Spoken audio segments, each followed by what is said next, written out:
আমরা যদি একেবারে পদ্মা সেতুর শুরুর দিকে তাকাই, আজ থেকে 2 যুগ আগে কিন্তু আমরা দেখেছি পদ্মা সেতু প্রকল্পের যে যাত্রা সেটি শুরু হয়েছিল এবং প্রাক সমীক্ষার পর 2001 সালে প্রধানমন্ত্রী শেখ হাসিনার হাত ধরেই কিন্তু ভিত্তিপ্রস্তর স্থাপন করা হয়েছিল, যেটি কিনা পরবর্তীতে 2022 সালের 25 জুন উদ্বোধন করা হয়েছিল এবং 6.15 কিলোমিটারের যে সেতু, সেই সেতু বাস্তবায়ন হয়েছে এবং মানুষের যে উন্নয়ন, সেই উন্নয়ন কিন্তু সাধিত হয়েছে। একদমই তাই।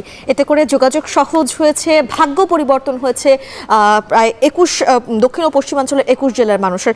স্বপ্নের পদ্মা সেতুর বিস্তারিত আমরা জানবো। আমাদের স্টুডিওতে সে বিষয়ে কথা বলতে ডেকে নেব সহকর্মী তানজিম শাফিনকে। আমার অহং, আমাদের অহং, বাংলাদেশের অহং, এবং এটি একটি হার না মানার গল্প, মাথা উঁচু করে দাঁড়ানোর গল্প। এই যে পদ্মা সেতুর নির্মাণ, তন্ময় বলছিলেন যে সেটি শুরু হয়েছিল আজ থেকে 2 যুগ আগে।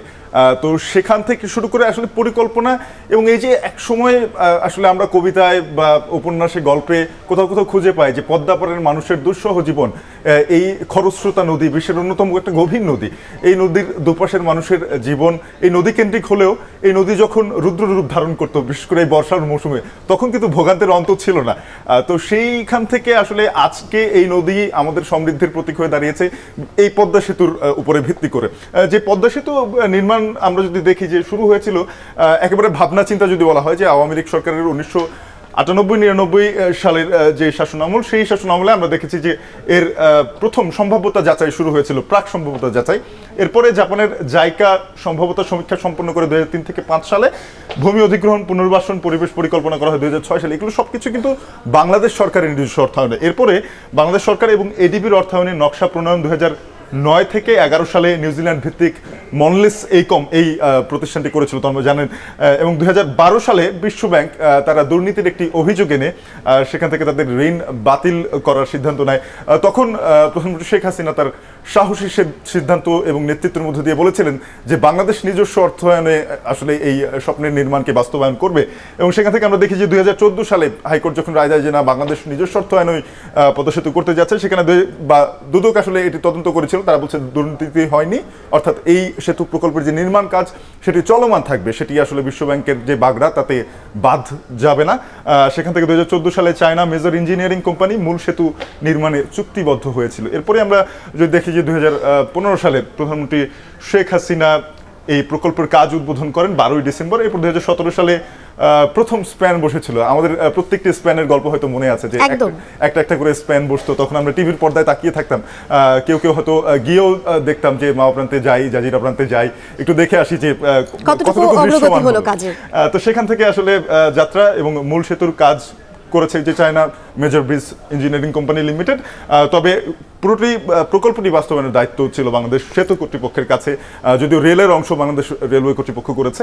2022 সালের 25 জুন পদ্মা সেতুর উদ্বোধন হয়। তখন সেই দিনটির কথা মনে আছে, আমরা এখন টেলিভিশন থেকে সরাসরি সম্প্রচারে ছিলাম এবং তখন আমরা আসলে সেই দিনটি উদযাপন করেছি, উচ্ছ্বাস নিয়ে উদযাপন করেছি, একরকম ঈদের দিনের মতো। যান চলাচল শুরু হয়েছিল তার ঠিক পরদিন। দেখি যে এই গৌরবের যে নির্মাণ, এটি জানেন যে বিশ্বের গভীরতম পাইল সেতু, অর্থাৎ এই যে পাইলিং করা হয়েছে সেটি প্রায় 128 মিটার করে বা 420 ফুট। এটা কিন্তু অনেক গভীর, হ্যাঁ, মানে যদি আমরা ভূমির উপর থেকে দেখি তাহলে অনেক গভীর মনে হবে। এবং খরস্রোতা নদী, যার কারণেই এর নির্মাণ ব্যয় যেমন 32,605 কোটি টাকা, একই সাথে এর দৃঢ়তাও কিন্তু চমৎকার দৃঢ়তা রয়েছে। অর্থাৎ এই সেতুটি আমরা বলা হচ্ছে যে 100 বছরে আসলে এই সেতুর কোনো ধরনের ক্ষয়ক্ষতির সম্ভাবনা নেই। 6.15 কিলোমিটার দেশের দীর্ঘতম সেতু দাঁড়িয়ে আছে 41টি পিলারের উপরে। সেখানে আরও একটি ভালো বিষয় যেটি হচ্ছে যে একটা নির্মাণ প্রকল্প যখন করা হয়, সরকার ভূমি অধিগ্রহণ করে, সেখানে অনেক মানুষ দেখা যায় যে বাস্তুচ্যুত হয়ে পড়ে, কিন্তু পদ্মা সেতু প্রকল্পের ক্ষেত্রে ব্যতিক্রম ঘটেছে। সেখানে আমরা দেখতে পাই যারা পদ্মা পাড়ে মানুষ ছিলেন তারা কিন্তু ওই যে ভাঙনের সংখ্যায় দিন কাটাতেন বা অর্থনৈতিকভাবে অতটা সচ্ছল ছিলেন না, কিন্তু সেই মানুষগুলো ভূমি পেয়েছেন এই পদ্মা সেতুর বদৌলতে। তারা পুনর্বাসন হয়েছে প্রায় 22,593টি পরিবারের 80,000 মানুষ, যারা সেখান থেকে কর্মসংস্থান হচ্ছে এবং তাদের পুনর্বাসন হয়েছে।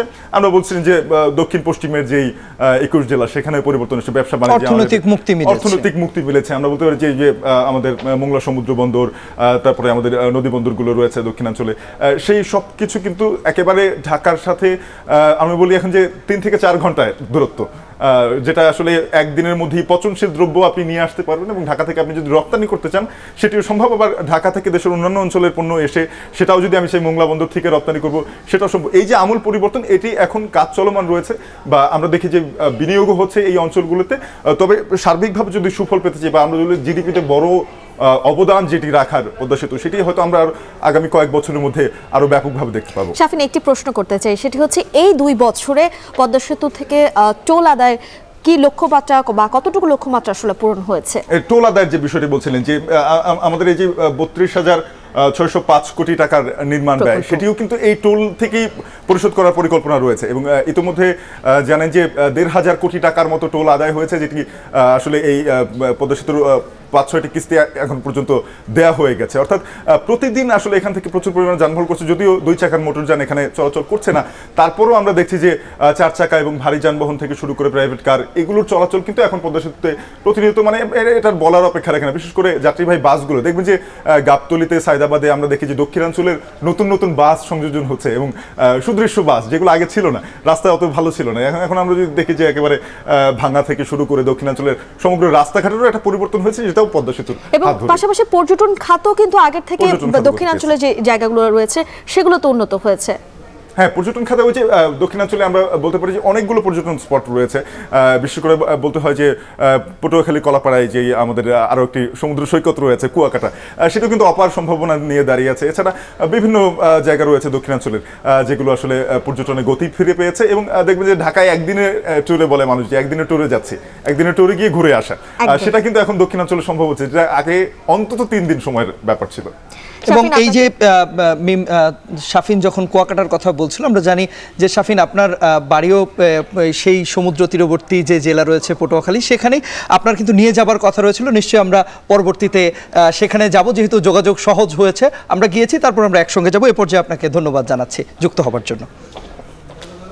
আসলে শাফিনের কাছ থেকে আমরা সেই গল্পটা শুনছিলাম এবং নিশ্চয়ই আমরা স্মৃতির পাতায় কিছুটা হলেও আমরাও স্মরণ করতে পারছিলাম সেই যে প্রথম দিন থেকে আজ পর্যন্ত যে সময়কাল এবং এই যে যাত্রাপথ, পদ্মা সেতুর নানা রকম উন্নয়ন, সেগুলো কিন্তু আমরা একেবারেই কাছ থেকে দেখতে পেয়েছিলাম।